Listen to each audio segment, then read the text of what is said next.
1 Corinthians chapter 7, verses 36 through 38. It's an interesting passage.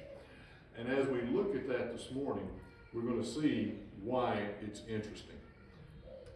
The King James Version says this: "But if any man think that he behaveth himself uncomely towards his virgin, if she pass the flower of her age and need so require, let him do what he will. He sinneth not, let them marry. Nevertheless, he that standeth steadfast in his heart, having no necessity, but hath power over his own will, and hath decreed in his heart that he will keep his virgin, doeth well. So then, he that giveth her in marriage doeth well, that he that giveth her not in marriage doeth better."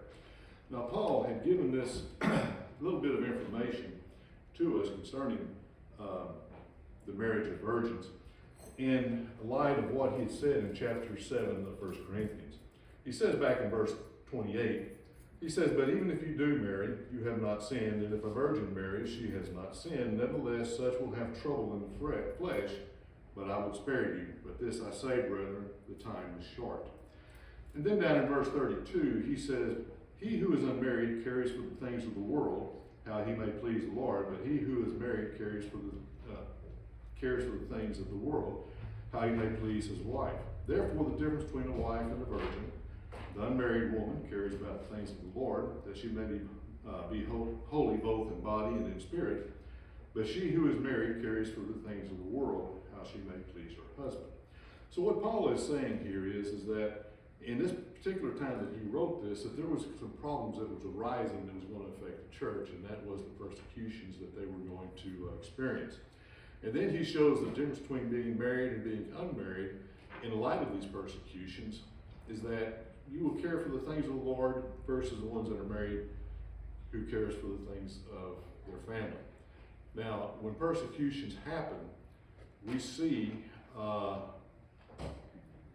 an individual that has a family not only has to worry about his own self, but he has to worry about taking care and trying to protect his family in the midst of all these things. If you're unmarried, the only person you have to think about is yourself and the church, and you will take care of that. Now, with that, he comes to this, and he talks about the virgins and whether or not to be married or not married, but he says if you give her in marriage, you do well, but if you don't give her in marriage, you do better. That way she'll be able to endure the persecutions, and her mind will be attuned to the things that are of the Lord. That's kind of the setting to what we're seeing here in these particular verses. Now, this thing will work when it wants to. Okay. There are three translated views of this particular verse. The first, and when I say translated views, when you look at the translations that are existent today, mainly those that are mainstream, we see that there's three views on this particular verse. The first one is that the virgin is a daughter beyond marriageable age. One who thinks he is behaving dishonorably is the father who does not consider her needs. That's what Paul, I think, is addressing. Then we see the virgin is a betrothed fiance. The one who thinks he is behaving improperly is a man engaged to her. And then the third one is the virgin is a young person who thinks improper of his virginity and wishes to marry. And I've only found two translations, Darby's translation and the New World Translation, that holds that particular view. So, let's take a quick look at ancient history on marriage. The Jewish culture, and this was taken from Alfred Edersheim's Sketches of Jewish Social Life, pages 137. If you don't have this book, it's an interesting book. You ought to really get it. He says in reference to Matthew chapter 1, verses 18 through 19, and this is Joseph in relation to being betrothed to Mary and when he takes her for his wife. He says the narrative implies a distinction between betrothal and marriage. There's a difference. Joseph being at that time betrothed, but not actually married to the Virgin Mother. Even in the Old Testament times, a distinction is made between betrothal and marriage. He gives three examples of that. From the moment of her betrothal as a woman was treated as if she were married. The union could not be dissolved except by regular divorce. Sketches of Jewish social life. So, seems like I might have missed one here, but let's see. I threw this together when I was babysitting boys, so Okay, this is the showing what Edersheim was explaining. In Matthew chapter 1, verses 18 through 19, the American Standard says, "Now the birth of Jesus Christ was on this wise: when his mother had been betrothed to Joseph, before they came together, she was found with child of the Holy Spirit." Verse 19, "And Joseph, being her husband, being a righteous man, and not willing to make her a public example, was minded to put her away privately." Then in verse 24, after the angel appeared to Joseph, he rose from his sleep, did as the angel of the Lord commanded, and took unto him his wife.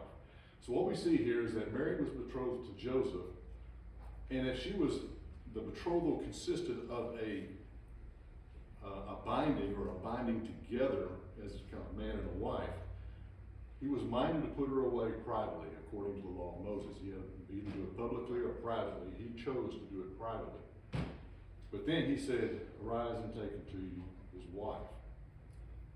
Now, in Linsky's commentary, he says this. This was an interpretation of Luke's Gospel in page 122, in reference to Luke chapter 2 and verse 5, relating the relationship of Mary to Joseph.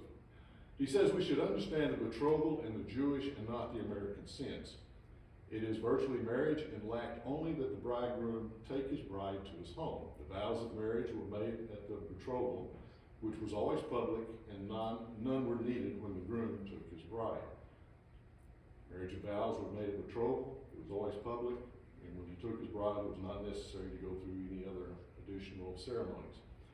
Between Matthew chapter 1, 27 and Luke 2, verse 5, there lies Matthew 1:24. And so we see Mary in the company of Joseph, having been betrothed to him, in a betrothal that was now consummated. And that is, and I made a little notation here, taking possession of his wife, because now we see both of them traveling to Bethlehem to be enrolled in the taxation.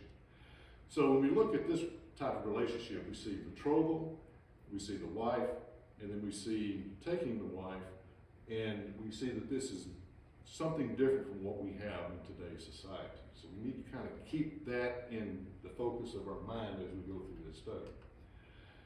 Now in the Gentile culture, it says, young women, this was taken from Women in Ancient Greece, from the American World History Encyclopedia. He says, young women were expected to marry as a virgin, and marriage was usually organized by the father, who chose the husband and accepted from him a dowry. Married at a typical age of 13 or 14, love had little to do with the matching of husband and wife. All women were expected to marry, and there was no provision and no role in Greek society for single, mature females. So when we look at the Jewish culture of betrothal and the marriage and then the taking of the wife, the betrothal was generally done the same way as we see here in the Greek culture. Fathers made the arrangements for the virgins, for their daughters, and then when the betrothal was accepted, marriage was conducted, and then the taking of the wife happened at a later time in some cases. Gentile culture was very similar. The organization of the father who chose the husband was probably done for personal reasons, for wealth, for position in society, or whatever it may be. It was kind of like using a daughter to make your way up the social ladder. But when Paul was writing to the Corinthians, he was writing to both groups, and we have to understand the culture of both groups. So now, let's take a look at some of the popular translations. And we're going to be reading the same thing over and over again as we go through this study. The New King James Version says, "But if any man thinks he's behaving improperly towards his virgin, she is past the flower of youth, and thus it must be, let him do what he wishes. He does not sin, let him marry. Nevertheless, he who stands steadfast in his heart, having no necessity, but has power over his own will, and has so determined in his heart that he will keep his virgin, does well. So then he who gives her in marriage does well, but he who does not give her in marriage does better." The New King James, the Old King James, the American Standard read the same, virtually the same way. The English Standard Version: "If anyone thinks he is not behaving properly towards his betrothed, if his passions are strong, and it has to be, let him do as he wishes, let him marry, it is no sin. But whoever is firmly established in his heart, being under no necessity, but having his desire under control, and has determined this in his heart, to keep her as betrothed, he will do well.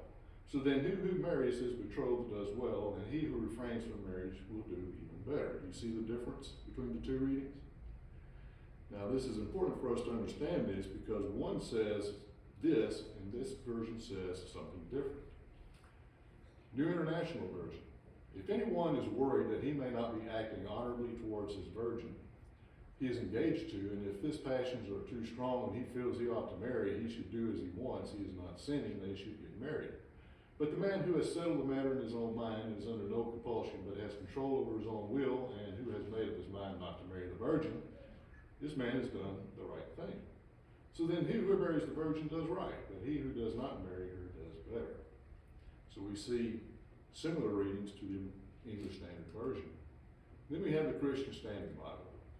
If any man thinks he is acting improperly toward the virgin he is engaged to, and if she's getting beyond the usual age for marriage and he feels he should marry, he can do all what he wants. He's not sinning, they can get married. But he who stands firm in his heart and is under no compulsion, but has control over his own will and has decided in his heart to keep her as his fiancée will do well. So then he who marries his fiancée will do well, but he who does not marry, that will do better. And then we have the Contemporary English Version. I like this one. This was, I had to shake my head at the translators on this one. He says, but suppose you are engaged to someone old enough to be married and you want her so much that all you can do is think about getting married, then go ahead and marry. There's nothing wrong with that. That it's better to have self-control and make up your mind not to marry. It is perfectly all right to marry, but it's better not to get married. And we'll see why I think this is, I just had to shake my head at this one. So, and this is the American Standard. It says the same thing as the King James, but I made one little difference here. They throw in a word in a couple places, an added word that says daughter, and they did this to clarify the text. And I don't know, I kind of dinged them over that because I don't know, maybe it's a good thing, maybe it's not. But it says the same thing as the other, the King James and the New King James. So what do we see in these translations? In the King James Version, when we look at it, we see that we have a man who may not be acting in the best interest of his virgin. She's getting past marriageable age, and he has the authority to make decisions concerning her married state while he understands her needs. The young woman is not said to be betrothed, and that's a very important thing for us to observe here. He says it's a virgin, he doesn't say that she's betrothed. And I'm going to pick on the English Standard Version because, as I said before, whenever I visit congregations, I see this version being used by a lot of people. And this version has its roots back in the Revised Standard Version, which has been shown to have some serious errors in it. And a lot of people who have studied translations say that it's not one that they would consider using as a daily study Bible, but maybe one as a reference. But anyway, it's being used, and this is the version that kind of concerns me some because the large church, I think, could fall into reading this as something Paul has not said. Because in this particular version, he says the man who is getting fresh with his betrothed, he's not behaving properly towards his betrothed. He has strong passions, and I use that because as we saw in the other versions, that's kind of the way that they were leaning towards. He has strong passions. A man who has no strong passions keeps his betrothed unmarried and without regard to her needs. Now, if you have strong passions, you marry your betrothed. If you don't have strong passions, you keep her in a married state, or as in a state of marriage has not been consummated. The young woman has no say in this matter and is bound unless put away. You remember the betrothal? Joseph was betrothed to Mary, and then he decided when he found out she was with child, he was going to put her away privately. The betrothal and the married state constituted her as a wife, and if anything happened before the consummation, it required a divorce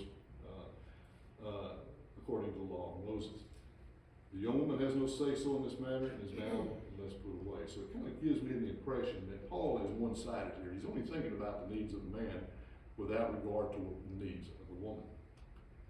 So, looking at that again, when Mary had been betrothed to Joseph before they came together, he was minded to put her away privately. And then, the father's authority is not under consideration. The way the English Standard Version reads this, he's talking about the man, his betrothed, nothing about the father's authority over the woman. So, a lot of difference there, isn't there? So the question is, what did Paul actually say? Well, virgin or betrothed, there is a difference. When we look at Matthew chapter 1 and verse 18, the word that is used for betrothed, and I'm not going to try to say that because I have trouble just saying English as it is, but we see over on the left-hand side of the screen, the word is having been pledged.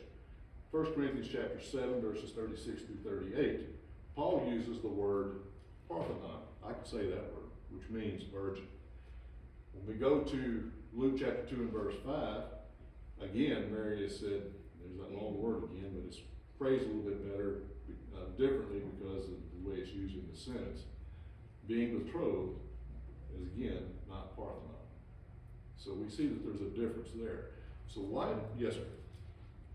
So what's the disconnect? What is in the translations you're talking about, what seems off? What part of that is? The translators use the word virgin, parthenon, correctly the way the Greek shows it. We're going to see that in just a minute. To say that she's betrothed is throwing a word in there that Paul did not say. So the translator's putting words in Paul's mouth. I read the New Living Translation. I read it a lot. And it says in verse 36, if anyone is worried that he might not be acting honorably towards the virgin he is engaged to, and if his passions are too strong, and he feels he ought to marry, he should do as he wants, he is not sinning. They should get married, but the man who has settled the matter in his own mind, who is under no compulsion, but has control over his own will, and who has made up his mind not to marry the virgin, this man also does the right thing. So then he who marries the virgin does right, but he who does not marry her does better. I had that translation on the slide, but I took it out because I felt like, it was kind of redundancy.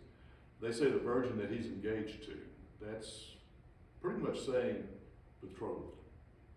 See, we look at the word engaged in an American sense. Back then, they didn't look at it as an engagement. They looked at it as this woman has been committed in marriage to this man. We've betrothed to him. She's committed to him. He's now his wife, as we saw in Edersham's description of sketches of Jewish social life. At that point, she's his wife, even though it hasn't been consummated. In the case of Mary and Joseph, when he found out before they came together that she was with child, he was going to put her away. Why didn't he just break off the engagement? Putting away means that he could either do it publicly or he could do it privately. Because he was an honorable man, he was going to do it privately. He was going to break that marriage. He was going to dissolve that marriage in divorce. So that's the difference that we see here. Now, we'll clarify that in just a moment. So what I do when I have problems with this is I go back to my interlinear and I like to plague you guys with all this information because it probably, you said, oh, here he goes again. Why do we have to go through all this? In verse 36, I don't know if you can read this or not. I tried very hard to make it as big as I could. But here's the Greek text with the translators, or at least the Greek scholars' description of it. Now it reads like Yoda speaks in Star Wars movies. You know how Yoda talks and you can say, oh, that's kind of funny, but the way Yoda talks is the way language is put together in some languages, or the thoughts are put together in some languages. He says, if, however, anyone to be behaving improperly to the virgin of him supposes, if she be beyond youth, and so it ought to be what he wills, let him do, not he does sin, let them marry. He, whoever stands in the heart of him firm, not having necessity, authority, however, having over his own will, and this has judged in his own heart to keep the virgin well, he will do. So then also, the one marrying the own virgin well does he, and well does, and the one not marrying better will do. So what I did was, after I pulled all this up, I took what the translators said the words mean, and I put them together in their proper sentences. So I'm not gonna reread all of that. This is what we have. So let's compare the text. We have the interlinear translation, then we have the New King James Version. And I've used it because when it comes to modern versions, that's probably one of the better ones.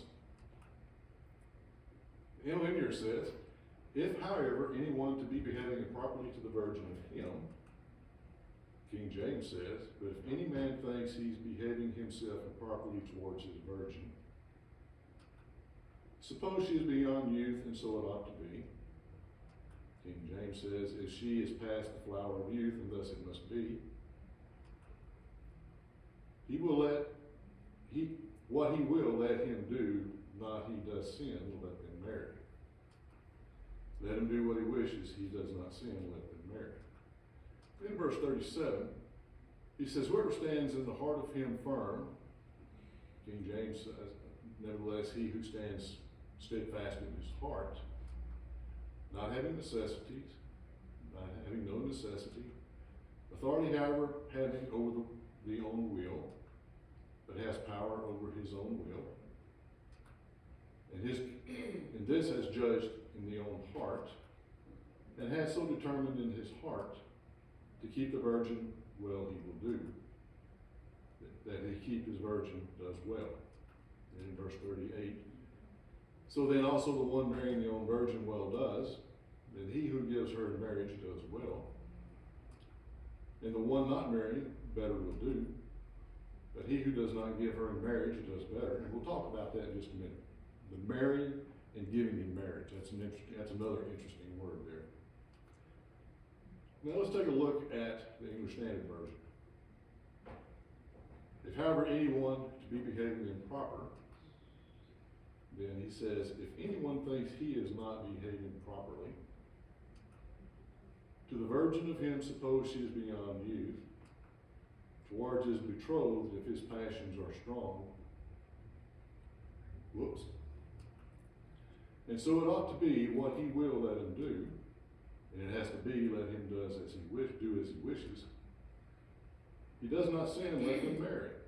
Let them marry, it is no sin. He, whoever stands in the heart of him firm, but whoever is firmly established in his heart, not having necessity, being under no necessity, authority having over the own will, but having his desire under control. Whoops. And this has judged in the own heart, and he has determined in his heart, to keep the virgin, well he will do. To keep her as his betrothed, he will do well. Now that's an interesting concept here. Keep that in mind. To keep her as his betrothed, he will do well. In other words, keep her in a married wife state, but not consummate the marriage. So then, also the one marrying the own virgin, well, does. So then he who marries his betrothed does well. Now, let's get back to this marrying and giving in marriage. Strong's definition, the word marry, or giving in marriage, is in the Greek, from the Greek, Strong's Greek numbering system, G1061. His definition is to espouse a daughter to a husband to give in marriage. Thayer agrees to him. He says to give away in marriage a daughter, to marry, to be given in marriage. So, how can you marry a betrothed when the word says that you're giving her in marriage? Interesting concept there. And the one not married, and the one who refrains from marriage, better will do even better. So how do we understand Paul? You see, the differences in the translations in comparison to what Paul actually said in the Greek text. So you see why when I go through 1 Corinthians, I have these dilemmas that I have to resolve, and some of these things may take a week for me to get them all straight in my head. So how should we understand Paul? When we look at verse 36 in the New King James Version, he says, behaving improperly, that is, forbidding to marry, some men would act dishonorably to the woman. If she wants to be married, he says, no, you're not going to get married. He's acting dishonorably for the woman. Society looked down upon unmarried women. The flower of youth, she is past marrying age. and thus it must be. Consent to marriage could prevent fornication with the virgin. In other words, if it has to be, if I said, no, she can't marry, she's past the flower of youth, and she says I have to try to prevent the possibility of fornication happening, I gotta do something here. So thus it must be, he does not sin, that is, giving her in marriage. Verse 37, he stands steadfast, firm resolution of mind. The matter is a settled decision, and it is the right decision.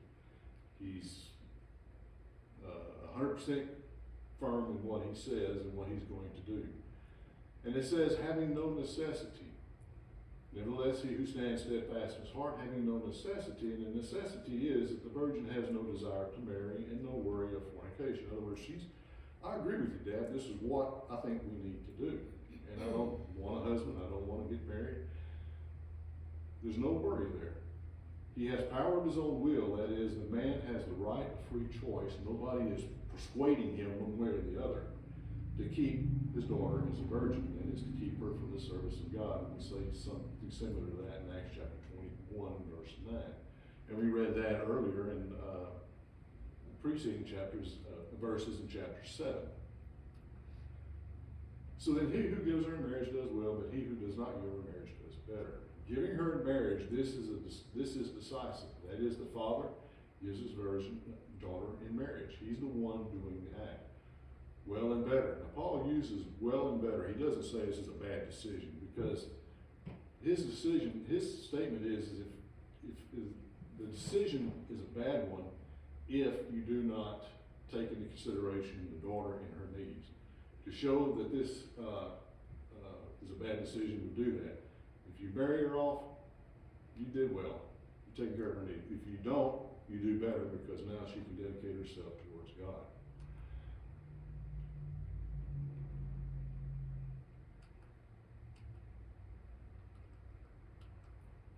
You know, there's something missing here.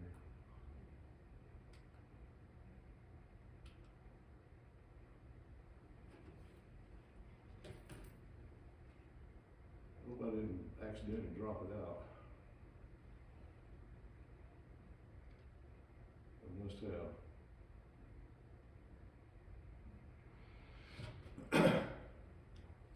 hate that happened, but anyway. Something, I told you when I was putting this together, I was looking at it this morning, I don't know why. That disappeared, but it did. It's not at the bottom either. Okay, what I did was made a comparison to the English Standard Version, but I think maybe we have looked at it enough to know that what we're seeing is that Paul is not, in the way the English Standard Translation version states it, Paul does not take into consideration the father. It's a consideration of the man betrothed to his wife. And what happens is, when he says, let me just back up to it.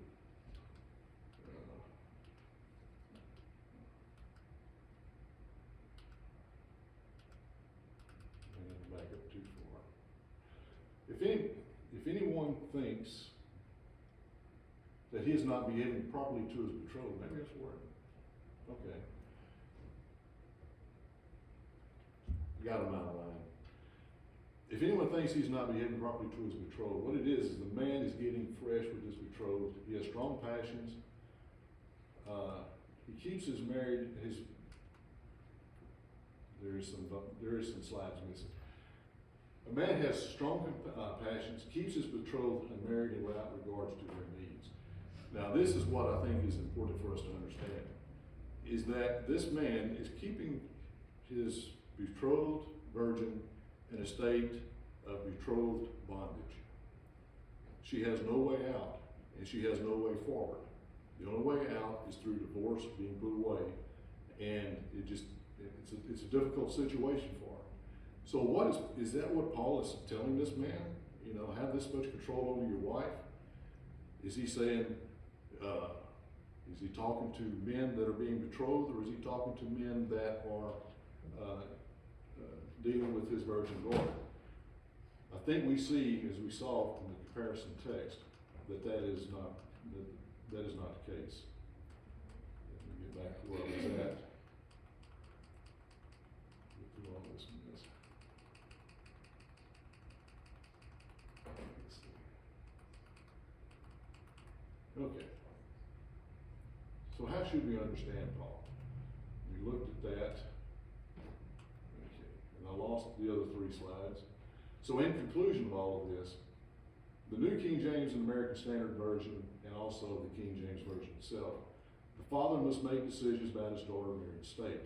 He must act in her best interest. If the daughter has no need for marriage, he does well to keep her unmarried. If she desires marriage, he does not sin in allowing her to marry. That's the way we see the Greek text laid out for us. When we look at the English Standard Version and the others, it involves a man that is betrothed to a woman and his desire for marriage. If he cannot control his passions, he is to marry her. If he can control his passions, he can keep her in a betrothed and married state. The translation does not consider the woman's needs. It keeps her in betrothed bondage. The translation does not coincide with the Greek text as we saw. Some places it does, but in the very important parts, it does not. Paul was giving instructions on how best to deal with persecutions. Not to marry was better, no earthly concerns. The daughter could serve the Lord unhindered. The fathers had to weigh the daughter's need in light of the present persecutions and then firmly stand by his decision. That seems to fit the context of chapter 7. Modern translators are not always right. Just because they are modern does not mean that they are better. Keep that in mind. Just because they're modern doesn't mean that they're a better translation. Many translations are for a targeted audience and for a targeted market. You gotta understand, the people that are producing Bibles are doing so to try to increase their bottom lines. New translations are also often made to increase the company's revenue, and they do this by diligently protecting their copyrights. If I wanted to use the complete text of 1 Corinthians in my textbook, I cannot use this without getting permission from one of these companies to use their text. Therefore, I have to go to public domain translations to do that, unless I get their approval to do it. We must, and that's interesting too, you know, it's God's word. What's the difference does it make? It's a revenue they're trying to protect. We must diligently study what the Bible actually says and not rely solely on translators who may be biased in their translations.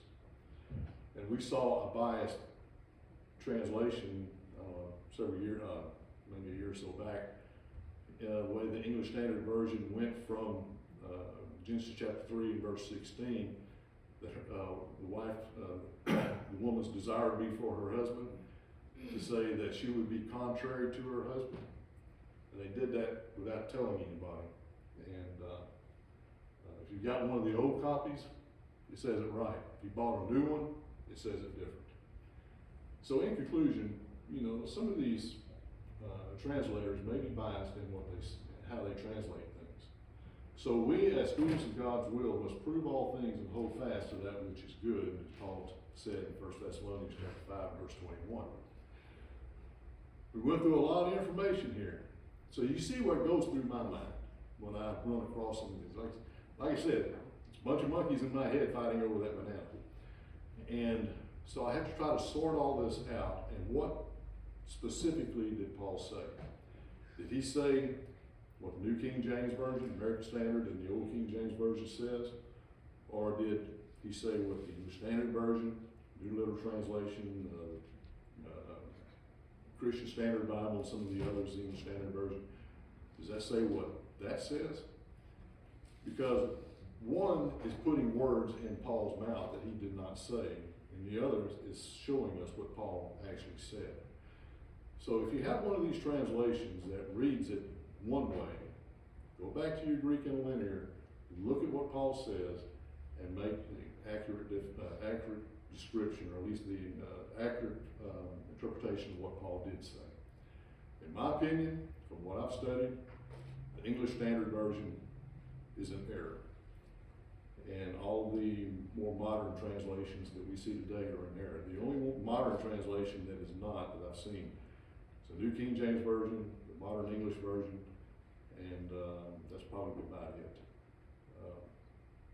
I've got that many on my bookshelf, and these were the only two that I found that carried the right connotation. Any questions or comments? So you see why my workbook went to 76 pages, I think I said it was earlier. You know, you see these things and you gotta try to explain them in the class, so you have to make the notes for them. Try to get these things to where it's beneficial. James? So Paul is talking to the Father, not the. Right. Because when you see in the verse when he says, he that gives her in marriage, the English Standard Version, some of the modern ones says, he who marries her. So when we see giving in marriage, you can't give someone else's daughter away in marriage unless it's by arrangement of some kind. But you can give your own daughter away in marriage. And then when we see the definition of that word marry, we see that Strong's and Thayer's both agree that it's to give in marriage and not the act of marrying someone. So yes, to answer the question, it's Paul saying giving her away in marriage is the daughter of the father.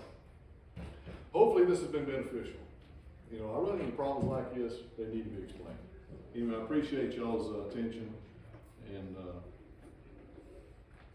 hope everything went well. Thank you very much.